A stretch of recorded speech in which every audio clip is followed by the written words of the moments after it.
नाही, ठीक आहे, ते त्याच्याबद्दल मला काय बोलायचं नाही. ते असतील आजारी होते म्हणून तर मी भेटायला गेलतो. त्याचा धचा मा केला गेला. त्याचं उत्तर दिलंय मी, आता परत रिपीट काय बोलत नाही. गेल्या काही दिवसापासून तुम्ही आक्रमकपणे आरोप केले धनंजय मुंडे यांच्यावर आणि ते आजारी असल्यामुळे तुम्ही त्यांना भेटायला देखील गेले. परंतु त्यावेळी नेमकी काय रिएक्शन होती त्यांची? एक मिनिट ऐका, 100% भेटायला जाण्यात काही गैर आहे का? मी भेटायला गेलो, मी डिनाय केलं नाही.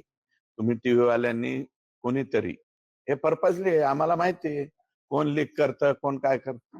मग करू द्या ना लीक. मी रात्री बेत्रीचा थोडीच भेटायला गेलतो, दिवसा ढवळ्या भेटायला गेलतो, भेटून आलो. हे बघा, एखाद्याचं दुखत असेल आणि दुसऱ्या एक जणांनी सांगितलं की रात्री आचक्या उचक्या देण्यापर्यंत त्यांची परिस्थिती गेलती, दोन्ही डोळ्याचं ऑपरेशन झालं, तर एक मित्र, कंबाईन मित्र म्हणला की तुम्ही भेटून आलं पाहिजे. मी 100% भेटून त्यांना आलो.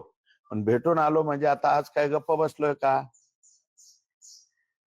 मिस्टर पुढारी? मी आज काय गप्प बसलोय का? आता जे आहे, बर मी त्यांना भेटलो आदल्या दिवशी, दुसऱ्या दिवशी 73 कोटीचं जे बोगस, आणि तुम्ही बी जरा एकदा जा ना कॅमेरे बिमेरे घेऊन, परळी मतदारसंघात रातचे दिवसा कामं चालू आहेत ना आता. जे 73 कोटीचे बोगस पैसे उचलले मी म्हणलो त्याचे कामं चालू आहेत, असे फोन येत आहेत परळी मतदारसंघात, बरं का, की कामं चालू झाली. काही लोक म्हणते जाऊ द्या बाबा, मागचे का व्हायना आता चालू झाली. आणि आत्ताचा जो रोष आणि रोख माझा आहे धनंजय मुंडे यांच्या बरोबर आहे, त्याच्यामुळं कोण काय बोलतं याला काय अर्थ उरतोय का, असं माझं मत आहे. म्हणाले 4.5 तास तुम्ही त्यांना भेटले. हे बघा, बावनकुळे साहेब आमचे प्रदेशाध्यक्ष आहेत, त्यांनी त्याच्यावरती खुलासा दिलेला आहे. मी सुद्धा खुलासा दिलेला आहे. 20 ते 30 मिनिटाची बैठक झालेली. बोलता बोलता माणसाकडून एखादी चूक होऊ शकते. माणूस हा चुकीचा पुतळा आहे.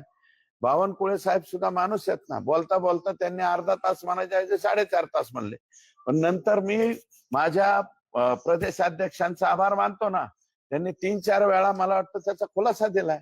मग आता त्याच्यावरती मला वाटतं परत रिपिटेशन जास्त होऊ नये, कारण ते राज्याचे प्रदेशाध्यक्ष आहे, त्यांना राईट आहे. त्या राईट प्रमाणे त्यांनी बोलवण्याचा, कारण सरकार महायुतीचं असल्यामुळे. माझ्या इथं महायुतीचं सरकार नाहीये. माझ्या मतदारसंघापुरता महायुतीचा मैत्रीपूर्ण लढत होती, त्याच्यामुळे माझ्या इथं महायुती लागू होत नाही, कारण राष्ट्रवादी काँग्रेस पक्षाचा उमेदवार इथं होता. आणि आमच्या प्रदेशाध्यक्षांनी अतिशय व्यवस्थित खुलासा केलेला आहे. त्याच्यामुळे त्यांच्यावरती सुद्धा आता मला वाटतं तिरपी नजर कोणी ठेवू नये, अशा प्रकारची माझी विनंती आहे. अजितदादांनीच त्यांच्या राजीनामाचा चेंडू आता धनंजय मुंडेंकडेच टाकलेला, तुम्ही कसं बघताय आणि तुम्ही मागताय का? माझं म्हणणं आहे की ह्यांच्या राजीनाम्याचा संपूर्ण अधिकार हा अजितदादा पवार यांचाच आहे.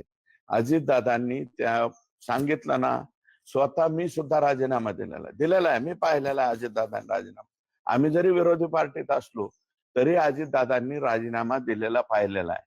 ज्यावेळेस 71,000 कोटीचा त्यांच्यावरती जास्त भ्रष्टाचार व्हायला लागला, 71 कोटी, 71,000 कोटी, 71,000 कोटी, याचा भडीमार झाल्यावर त्यांनी राजीनामा दिला. तसं माझं म्हणणं काय आहे की धनंजय मुंडेंनी देऊन टाका ना, आता थोड्या दिवसापुरता राजीनामा द्या ना.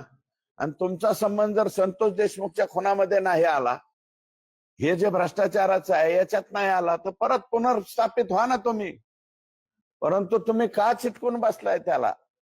कशामुळे अलगद चिटकून बसलाय?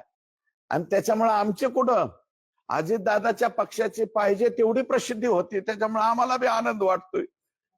कशाला प्रसिद्धी कोणाची होते याच्यात?